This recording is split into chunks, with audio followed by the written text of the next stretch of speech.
Well, this sucks, doesn't it? You're in the most beautiful part of the world, a part of the world that I absolutely love to visit and go to whenever I can, and here I am stuck at home working.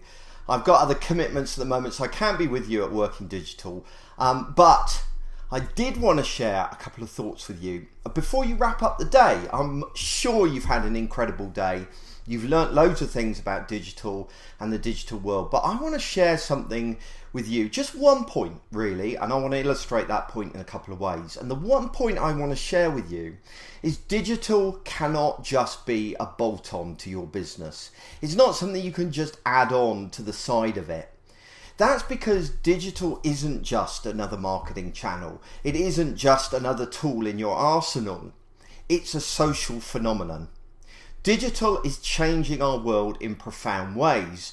When the automobile came along, or the printing press, or the production line, all of these things were tools, but they had profound impacts on society. The automobile allowed suburbs to come along. The printing press increased literacy, which allowed people to challenge authority. The production line allowed people to engage in city life, which they hadn't particularly before. So tools are not always what they seem. Sometimes they can be so much more, and digital is an example of that, isn't it? Sector after sector have been decimated because of digital, because organizations haven't adapted quickly enough to the new digital reality. So, and we're also seeing changes in society and how people behave and interact with one another, how they shop. Now they shop increasingly in a social way where they check with their friends. What do you think of this product? Also, they do price comparisons, don't they, online? So all kinds of elements of our society are changing. And the danger is that we are a generation that haven't grown up with digital. So we don't see digital in the same way as the next generation, the millennials and the digital natives that are coming along. And so we may not think we need to adapt, but we do. And if we want to survive in the new digital age, we need to change the very core of our businesses to adapt to the new reality.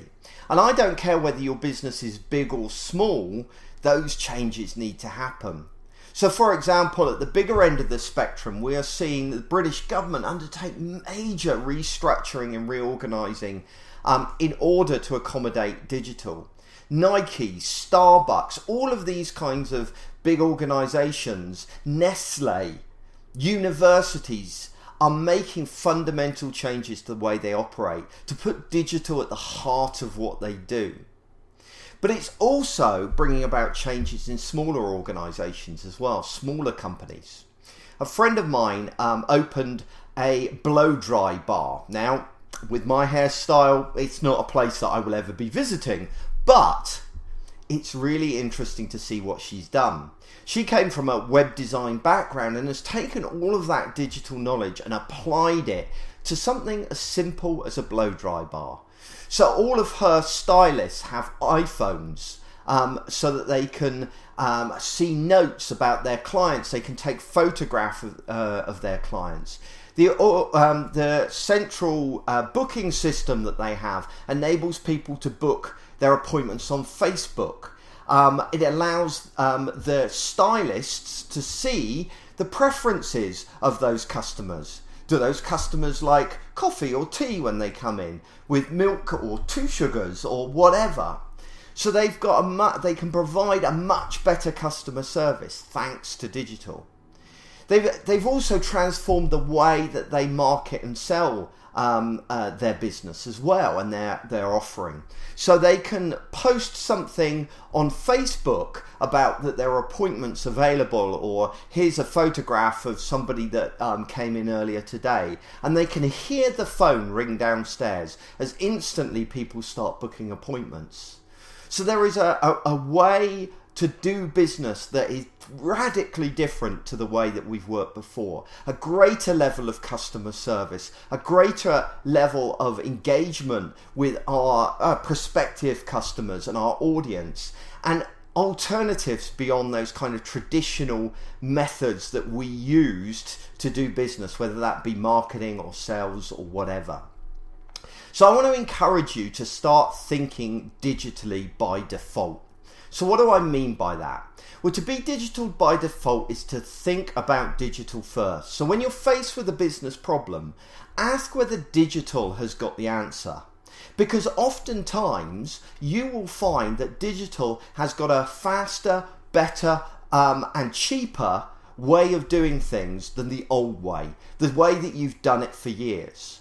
So instead of getting a load of flyers sent round to local businesses, look at online alternatives, look at social media. Instead of sending out a press release, maybe send out a blog post instead. There are so many digital alternatives. If you have a call center, maybe it's time to start looking at moving that kind of customer support online. There are so many ways that digital is transforming our world and transforming the way we do business. Change is coming, and if we don't adapt, we are in danger of dying. It's digital Darwinism, if you like, that it's not the strongest or the most intelligent or the fittest that survive, but it's those that are most adaptable to change. And that's what I want to encourage you to do, to change the very essence of your business so you can operate better in the new digital economy. And that's all I wanted to say to you today. Hopefully you've had a really great day. You've learnt loads of stuff. Now is the time to get out there and start implementing this stuff. Don't allow it just to go, that was very interesting, and walk away and carry on with business as usual. Because the reality is that there is no business as usual. The world is changing and you need to change with it.